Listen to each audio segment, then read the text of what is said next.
Have you ever prayed and felt like nothing happened? You said the words, you meant them, but it felt like talking to the ceiling. And a few minutes in, your mind was already gone, thinking about your phone, your bills, the thing you forgot to do. You came to meet with God, and you could not even stay in the room with Him. So you start to wonder if something is wrong with you. Maybe your faith is too weak. Maybe God answers other people, but not you. Let me tell you what is really going on, because it is not what you think. Your prayers do not feel empty because God is far away. They feel empty because your heart has never gotten quiet enough to actually hear Him. You have been talking to God with a heart full of noise. Every worry, every problem, every challenge you keep turning over in your mind, while He has been waiting in the quiet to meet you the whole time.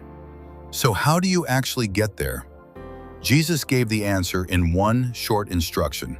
Before you say a single word, before you ask Him for anything, you do one thing first. You shut the door. In this video, I am going to show you what that door is, why almost no one ever shuts it, and how to walk into the one place where God Himself is waiting for you. The Bible calls it the secret place, and once you find it, prayer will never feel the same again. But to understand that door, you first have to understand what prayer really is, because most of us were taught it wrong. We were taught that prayer is mostly the right words, sent up to a God who lives somewhere far away. So we recite, we make our requests, and we hope someone out there is listening. But God is not far away, He is near. And prayer was never mainly about the words you say, it is about your heart. That is why when Jesus taught us how to pray, He did not begin with the words. He began with a door. Because the place you meet God is inside your own heart, and that door is how you shut the world out and get alone with Him there. The meeting comes first, the words come second. And this meeting is the very thing God has wanted from the beginning. In the Garden of Eden, before anything went wrong, the Bible shows us God walking with man in the cool of the day. Just walking and talking, like friends.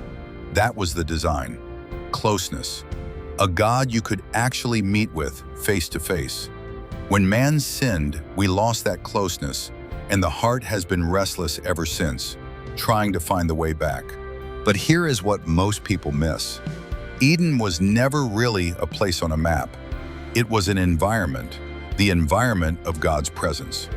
And that presence was never meant to stay in a garden. The Bible brings it all the way down to one place, the heart. Your heart is the altar. It is the meeting place where heaven and earth still touch, and where you can come and meet with the living God. So you do not travel anywhere to find Him. You go inward, into your own heart, and you shut the door. And Jesus did not leave this as a vague idea. When He taught us to pray in Matthew chapter 6, He gave us the exact instruction. Here are His own words. When you pray, go into your room, and when you have shut your door, pray to your Father who is in the secret place. And your Father who sees in secret will reward you openly. Read that again, slowly. The first command is not pray. The first command is shut the door. Jesus is telling you that prayer is about getting alone before it is ever about what you say. And notice He calls it your room, because this place is yours. No one can pray your private prayers for you. No one can meet God in your place. You have a room with God that belongs to you and no one else, and the door to it is yours to shut. So what is this door? The door is not made of wood. Shutting the door means quieting the noise inside your own heart. Think about how loud it gets in there. The worry, the racing thoughts, the problems you replay on a loop. Shutting the door means removing all of that until the only one left in the room with you is God. And you need to understand why this is not optional. God speaks to you, but He does not usually speak in a loud, booming voice. He speaks gently, on the inside, to your spirit. Jesus said it like this in John chapter 6. The words that I speak to you are spirit, and they are life. God's voice is not loud, it is quiet. and you cannot hear a quiet voice while your heart is still roaring with worry. That is the whole reason for the door. You are not shutting it to keep God out. You are shutting out the noise inside you so that your heart goes still enough to finally hear the one who has been speaking all along. Now, if shutting that door is this powerful, you should expect a fight every time you try to shut it. And you need to see this clearly. The enemy of your soul is not very afraid of your words. He is afraid of your shut door. Because he knows that the moment you get alone and quiet with God, you begin to hear God. And once you can hear God, he has lost his hold on you. So he does not usually come at you with some big dramatic temptation. He comes at you with small distractions. The second your heart begins to go quiet, he stirs it back up. You suddenly remember a message you have to send. You start replaying the problem that is waiting for you tomorrow. You feel like you just need to check one thing on your phone. He keeps your heart so loud and crowded that it can never go still. Because a noisy heart cannot hear God. That is not an accident. That is a strategy. And its only goal is to keep you from ever shutting that door. So treat this time like it matters, because it does. The phone goes down, the world can wait. For these few minutes, nothing gets in because you are shutting the door. So what happens when you finally get it shut? Everything changes. The striving stops. You stop trying to climb your way up to God because you realize he was right there the whole time. A peace settles on you that you could never produce on your own. The Bible has a name for it. Times of refreshing that come from the presence of the Lord. And in that quiet, God begins to speak. Sometimes it is a thought clearer and wiser than your own. Sometimes it is a picture. Sometimes it is simply a deep, settled peace about a decision you have been agonizing over for weeks. He shows you the root of something you have wrestled with for years. He shows you what to do next, when to move, and when to wait. This is where real direction comes from. This is the secret place. And the Bible promises it plainly in Psalm 91. He who dwells in the secret place of the Most High shall abide under the shadow of the Almighty. Now, this is not just a theory. There was a man who built his whole life on it, a king named David. Again and again before he made a move, he would get alone and ask God a simple question.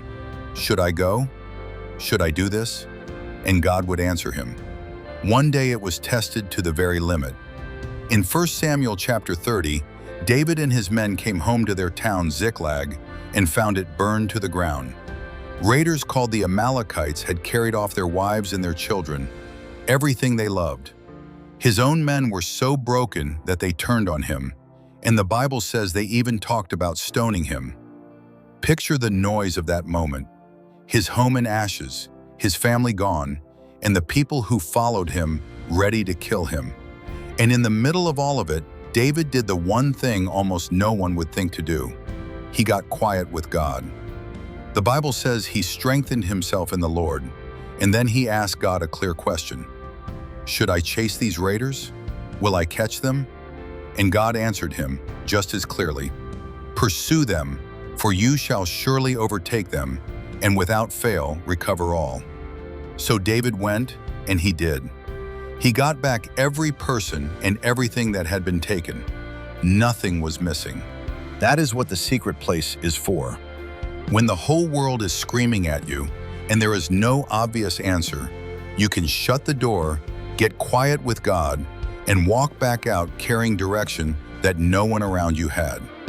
Did you catch what David did? He did not stay hidden away in the secret place. He came back out, and the man who walked out was not the man who ran in. Because you do not go into that room only to escape your problems.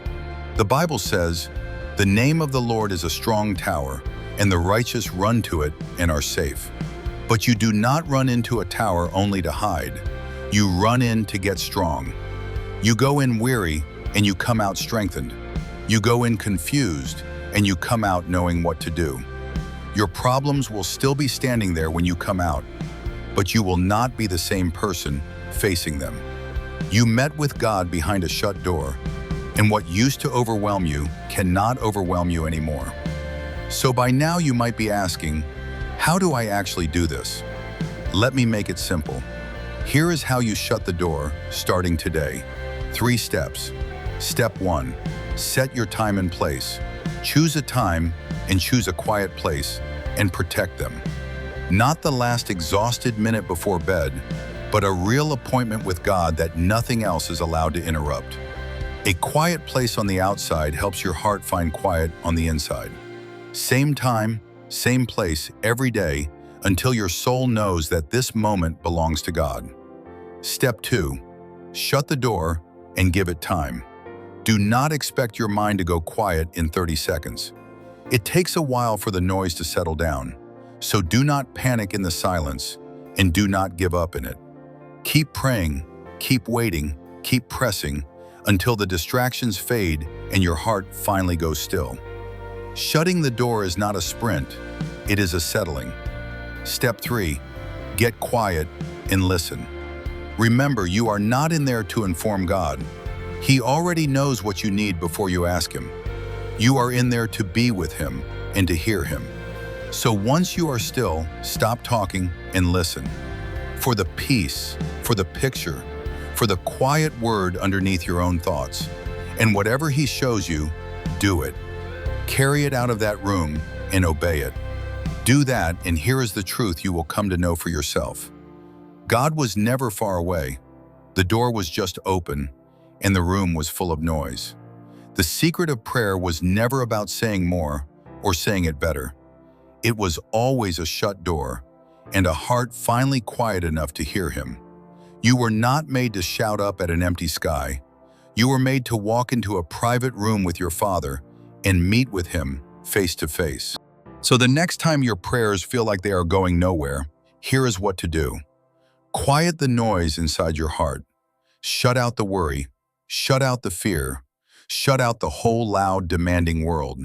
And meet the Father who has been waiting for you in secret. He will be there. He always is. If this helped you, do not just scroll away. Go down to the comments and type, "I am going to shut the door."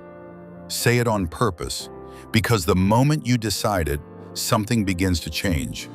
And if someone came to mind, someone whose prayer life has gone dry and noisy and tired, send this to them. They need to find the secret place too. And if you want to keep learning how to walk with God like this, subscribe and let's keep growing together. Let's stop shouting at the sky. Let's learn to shut the door. I will see you in the next one.